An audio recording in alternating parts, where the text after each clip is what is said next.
Did you know?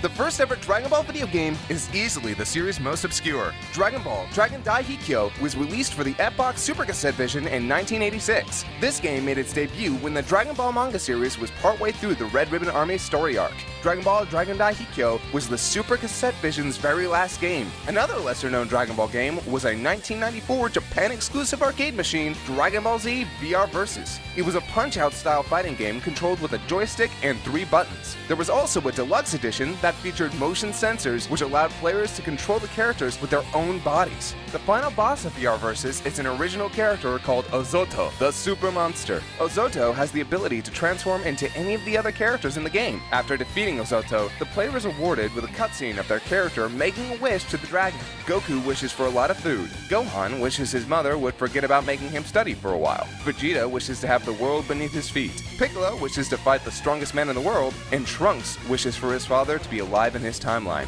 At one point, Dragon Ball Z VR Versus was going to be ported to the 3DO.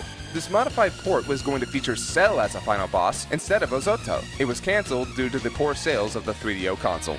One modest 1993 card battle game for the Nintendo Famicom inadvertently became the Dragon Ball Z series' most revisited concept. The game was called Dragon Ball Z Side Story: Plan to Eradicate the Saiyans. It was unique as a Dragon Ball game as it featured an entirely new storyline. It took place sometime around the Cell Saga and centered around a new original villain called Hachiyak. 2 video cassette tapes were released as supplementary material which contained an animated feature depicting the full narrative of the game. Plan to Eradicate the Saiyans was made as a Bandai Playdio launch title in 1994. This version was known as The True Plan to Eradicate the Saiyans and contained FMV clips of the supplementary animated feature on the game disc. The storyline was later used again in Dragon Ball Raging Blast 2 in 2010. This game came with a reanimated, shortened version of Plan to Eradicate the Saiyans called The Plan to Eradicate the Super Saiyans. Raging Blast 2 marks the first time this video game exclusive storyline was officially released outside of Japan. Over the years, fans have found a wealth of hidden content by looking at the data of various Dragon Ball Z games. A user at Dragon Ball fan site Kanzenju.com named Coldskin found evidence of cut content in the debug menu for Super Butoden 3. A full animation of Android 18's super move can be seen, despite the fact that Android 18 was one of 2 characters in the game that, mysteriously, never had super moves. The cut super move was based on an attack Android 18 inflicted on Gohan in the History of Trunks TV special. Another unused animation that was discovered in the debug menu shows Trunks deflecting a blast from an opponent. This is interesting, as Butoden 3 does not give players the ability to deflect energy blasts. Super Butoden 3 also shows evidence of a cut stage in the debug menu. The stage is a variation on the plain stage with a stone statue of Piccolo in the background, referencing the moment in the series where Piccolo is spat on by Dabura and thus turned to stone.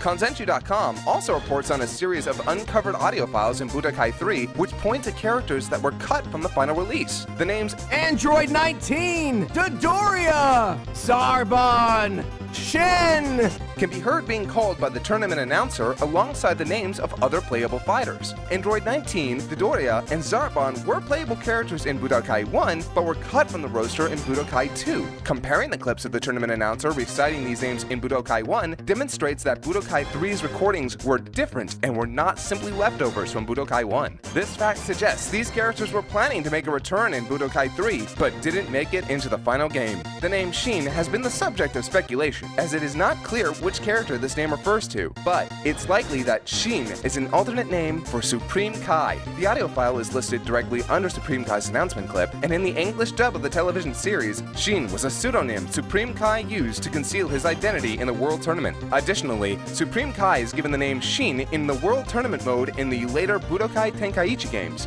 This is similar to Piccolo, who's referred to as Ma Jr. in the World Tour mode, referencing Piccolo's pseudonym from the series' 23rd World Martial Arts Tournament.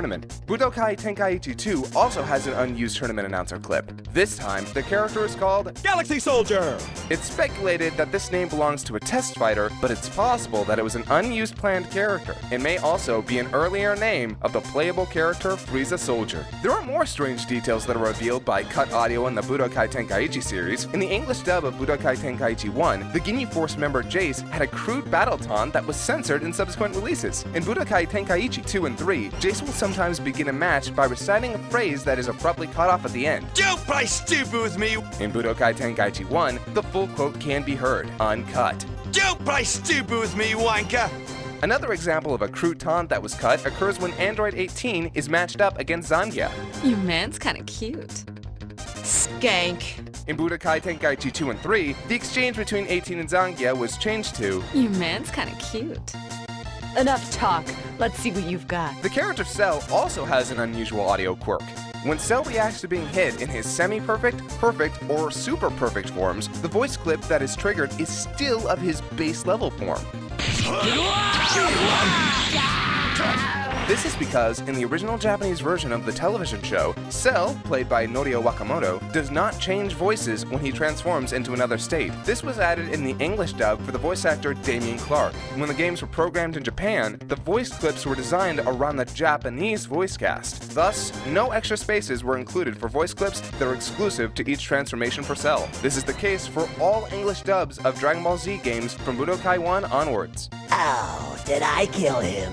A similar instance occurs in the story mode of Budokai Tenkaichi 3. During the fight between Kid Goku and Nova Shenron, after Goku transforms into a Super Saiyan 4, the adult body Goku will sometimes speak with Kid Goku's voice.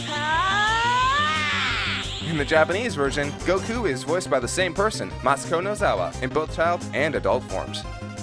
And that's all for today, but don't forget to subscribe to Did You Know Gaming and follow Did You Know Gaming on Facebook and Twitter. Make sure you also check out didyouknowgaming.com, and if you like this video, check out their others. And if you like funny Dragon Ball Z stuff, check out Dragon Ball Z Abridged at TeamFourStar.com or our YouTube channel, TeamFourStar. You can also check out our gaming channel, TFS2Saiyan.